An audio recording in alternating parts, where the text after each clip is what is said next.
Hey, this is Corey from Woodcraft.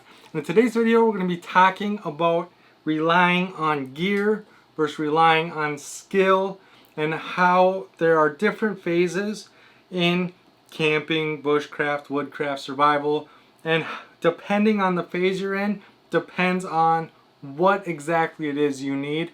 So I know I've talked about a lot of this in past videos and I touch on it here and there. So I want to make a dedicated video, mostly so that you guys can get a better feel of what exactly I mean to say in those videos, and also so that I don't have to continue to say it. I can just refer to this video and you guys can understand what I truly mean. We're doing it inside today because I have a lot of stuff here that I want to use to get my point across, and I didn't want to bring it all outside. So starting off, when it comes to camping, survival, bushcraft, woodcraft, enjoying the outdoors, when it comes to enjoying the outdoors, there are people that are just getting started. And when I think of somebody that's just getting started, I think of somebody that's maybe watched an episode or two of Alone, or Dual Survivor, or Naked and Afraid, or Les Stroud and Bear Grylls, maybe even that Alaskan Bush People show. You know, they see people enjoying woods, being out in nature, enjoying themselves, or surviving and using their skills and their primitive way of life. And these people want to be a part of it. They want to join in. And when I started this channel, I used to want to help those people because I wanted them to avoid the next phase, which we'll talk about in a second. But I learned that I can't help them because they don't know what they don't know. Okay? I tell a story all the time with my friend. His catchphrase was, "I don't know, Google it," or "You should Google it," or he was always just telling people to Google everything. And there was one day where we were supposed to meet up, and he had been day drinking. And when we did finally meet up, him and his friend met me, and he slurring his words and everything, having the best day of his life. And he's saying, I don't even know what he was saying. And I was like, dude, I can't understand anything you're saying. And he's all like, well, maybe you should just Google it. And I was like, you can't Google drunken slur. And he looked at me dead serious, and he goes, you could if you knew how to spell it. And I laughed, and I thought it was hilarious. And I tell that story all the time. But the more I tell that story, the more it got me thinking about how Google is full of information. YouTube is full of really, really good information. But if you don't know what to type in, if you don't know what to ask, Google can't really help you at all. And so these people watch these shows, and then they type how to go camping in Google, and it comes up with these beautiful resorts and these luxurious cabins out in the middle of the woods, and it comes up with all this junk that no one needs ever. And so you really have nothing to go off of. You really have nothing to prepare yourself for what's going to happen. And what's going to happen is you're going to reach the next phase, which is the epic fail phase. And I am very familiar with the epic fail phase. The epic fail is when you go out there and you think you're going to have the time of your life. You think it's going to be the best experience you've ever had. And you're going to start a fire. You're going to cook over the open flame. You're going to sleep under the stars. You're going to enjoy yourself. It's just going to be the best time ever.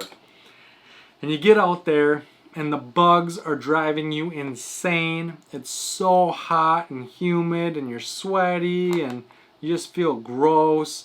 And then you go and you can't start a fire. You can't get the fire started for anything. So you can't cook any of the food you brought. And then when you go to sleep, your sleeping bag, it's not weather rated because you just went to Walmart and picked up something cheap to get you started. And so you're freezing all night. Your tent, you have just a cheap budget tent that you sealed up to keep all those bugs out. And so because you sealed it up, it can't breathe. And so everything's condensated and everything's damp when you wake up in the morning. and it's just horrible. It's a horrible experience. It's an epic fail, but it's very important. It's one of the most important parts. And the thing that I realized is you cannot prevent people from having that epic fail, because again, they can't find me, they can't find you. They don't know what's what. They don't know what they don't know. But once you have that epic fail, whether you're anticipating the epic fail or you're just out of that epic fail, now I can help you. Now is when you can find me, because you know what to Google. You can now go how to keep the bugs off of me. And I can show you permethrin, and I can show you maxi-DEET, and I can show you different ways of keeping the bugs off you so that that experience doesn't happen again. I can show you different tents and how to ventilate them to keep from the condensation and everything getting damp. I can show you tents that are going to keep you dry even in the storms. I can show you all of these things. I can show you how to start fire. I can show you how to utilize a stove so that you rely on your stove that you can light no matter what instead of a campfire. I can show you all of these skills, right? And I can make it so that when you are asking these questions to prevent this stuff from happening again, that I can show you gear and I can show you things that are going to make your life way easier. Okay? So you still don't have any knowledge, you still don't have any skills, but I can show you the gear. I can show you the axes that are going to split the wood so that you don't have to try to light huge logs. Right? I can show you saws, and I can show you different knives to get you started so that you can practice starting fire. Okay? So you go from that epic fail to researching and asking questions, and then you go into the study phase. What I call the study phase is the phase where you're starting to pick up gear from your epic fail, and then you buy things that you feel you can rely on. And then you start studying, and you study, and you study, and you study, and you study, and you basically get a 4-year degree in camping, bushcraft, survival, hiking, whatever it is you're into, enjoying the outdoors. And you think that you have it. You think that you know. And a lot of people turn into trolls at this point. Not because they're trolls, not because of anything. It's because they truly know. They truly do know. They have studied. They've put in the time, they put in the work studying and figuring out what's what and why you would use this over that and why you would choose a thin, light knife over a big, heavy knife. They learn the difference between something like a kukri. I got so much gear here. Something like a kukri over a BK9. They learn all these differences, and they learn the pros and the cons. They learn about their environment and what the pros and cons of their environment is and what they would need to overcome. So they might have a lot of chopping they need to do, so they buy a kukri over something else. And they know. They know. And I was there, and I knew a lot of stuff. I could tell you a lot about a lot of stuff. But some people stop at that phase, right? They just soak up all this stuff like a sponge, and they know, right? But it's important to push yourself into that next stage. The next stage from studying, which is a great thing to do, is testing out your gear, right? Going out and practicing. Going from starter, epic fail, researching gear, studying, to practicing. And I feel like I'm in the practice mode, okay? I've tested tents, I've tested hammocks, I've tested different sharpening systems. Here we have the Work Sharp. I used to use this all the time. I haven't used it in years. I learned the difference between a bandana and a shamag. And sometimes I just carry a bandana because I need it to wipe out pots and pans. I don't need a shamag all the time. Even just learning the difference between nylon webbing and poly webbing. You know, you know you need webbing, you know that you need it for different things, but when you are in the practice stage, you learn what you need and what works for you and what condition you are in. Okay? I do not like kukris. Yes, they're powerful. Yes, they're great choppers. Yes, everything you read about them is true, but I do not like sharpening them. I don't like sharpening that big recurve. I would rather have a BK9 with a straight edge that, in my opinion, can do everything this kukri can do. Maybe not as good, but I can sharpen it. This thing is razor sharp. This is one of the sharpest knives I own because I use it all the time. And I prefer my BK9 over the kukri. Even though all the things you've read about it are true, Allen won season loan of a loan with a kukri. I prefer a BK9 because my practice has gotten me really good with this knife.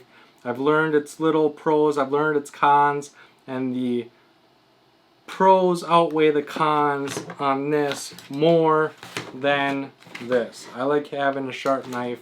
I like being able to sharpen my knife at the end of the knife, and I prefer a straight edge over a recurve. Another thing, you'll learn the difference between flashlights and headlamps. You'll learn the difference between saws and axes. You'll learn about batoning. You'll learn about splitting wood with an axe. I don't use an axe. I just baton wood with my larger knives. And it's all those things that you can't read about in a book. You can't watch in a video. I have no idea how much room is in your pack. I don't know if you can carry a pot for coffee, a pot for cooking, and a thermos to keep it all in. I have no idea, right? I know that I used to carry this large pot all the time. This thing like almost lived in my Jeep. I always had this pot with me. And now that I mostly just cook Mountain House meals, I carry a nesting cup. Even the difference between a metal bottle and a plastic bottle there's a difference, and you need to know those differences. People are going to tell you you need a metal one in case of an emergency, but sometimes the plastic one is better. And learning these things firsthand is what's going to give you the skill, okay? And once you have the skill, you don't have to rely on the gear anymore. A lot of people have heard knowledge is the lightest kit you'll ever carry, or skills. The more skill you have, the lighter your pack is going to be because you don't need this stuff. And it's true. It's very, very true. But if you don't have the knowledge, you need to carry the kit. If you don't have the skills, you need to carry the gear. Okay? And so you got to carry all this stuff. And then once you become skilled, you don't lose. Excuse me, you don't lose gear. You don't carry less because you need less. You find things to take its place, right? So you start off tool heavy, gear heavy, and then you learn that I don't need a big pot and a little pot. I only use the big pot, so you don't carry this anymore. So that just lightens your load. I don't use my thermos anymore. I only use the big pot, so you just carry the big pot. I don't use my big pot in my nesting cup. I only use my nesting cup. So then you use your nesting cup, and then when it comes time to cook chicken or cook something that you used to use your big pot for, you have to figure out how to use your nesting cup to cook something like that. So you end up boiling the chicken instead of frying it, right? You learn how to utilize different things. You learn that 100 feet of paracord is too much cordage. You only need about 25 feet. You learn different knife sharpening skills. You don't need a large sharpening stone. You can use a DC4, and then your skill of using this sharpener over the big stones means that you can sharpen anywhere. You can take that with you into the woods, and you can sharpen. I can sharpen my axe. I can sharpen all of my knives. Anything that I bring into the woods, I can sharpen with this DC4. I used to carry a Work Sharp field sharpener. This is even smaller than that. Okay? And so the skill doesn't mean you don't need things. I see people, they bring 10 things that they found at a dollar store to prove that they have skill. And your skill doesn't mean that you have less. It means that you're bringing less because you are utilizing different things. You're still tool heavy. You are still gear heavy. But instead of carrying a zip fire starter, instead of carrying fire starting material, you are finding birch bark and fat wood in nature. It's there waiting for you to use it. Okay, you don't have to bring it, it's just already there. You don't have to use a ferro rod if you can use a bow drill. Okay, you don't have to carry it. I still recommend carrying it. Always carry. 3 ways of starting fire. But if you can use a bow drill, it's out there waiting for you. You don't it's not that you don't have a way to start fire. It's just you don't have to carry this one because the one that you can use is already out there. You don't have less stuff. It's just you're carrying less because what you need is already out there, right? You don't need to carry all these pots and pans because you learned how to utilize this one pot to do all the things, okay? Even just the difference between this pot and these 3 pots and pans. This is titanium, this is stainless steel. And so this takes up less room, but it's 2 pots and a pan, where this is heavier. And so do you want the lighter options or do you want the bigger option? And which one is your skill allowed for, right? Can you use this as a pot and a pan, or do you need a designated pot and pan? Do you know how to cook in a thermos, or is a thermos just wasted weight? Do you need to carry a big 7-gallon tub or 6-gallon tub of water, or do you just need a small water filter? It's not that I'm not carrying water. It's not that I don't have access to water. It's that I'm carrying this instead of this. It's not that I even need this. If I can boil water, if I can boil my water and drink it from there, I don't even need this. It's not that I don't have water to clean. It's not that I don't have water to cook with. It's that I'm boiling it instead of carrying this. What I need is in here, not in here. Okay? So your skills does mean that it's the lightest kit you'll ever carry because you know how to use this for multiples of other things. And skills mean that you need less gear, not because you have less, not because you need less, but because you can find that same stuff in the woods. You can find all of these things that you need in the woods. You don't need to bring a Lucy light, an LED light, because you're going to be using the fire to illuminate camp. Okay?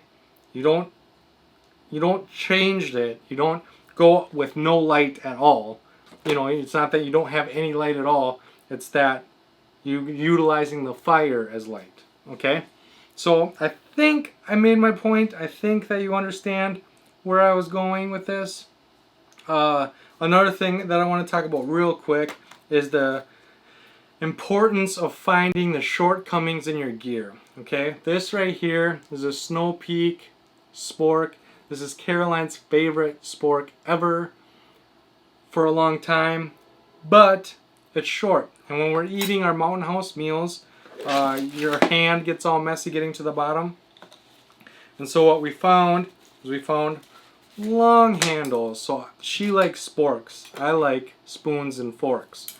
And so we have a long handled spoon. We have a long handled spork. And so we each have our own. I use the spoon. She uses the spork. It works really well. We found an issue with this and we solved it with these. But these created a new problem. And the new problem is that this doesn't fit in my pan. It doesn't fit in my possibles pouch.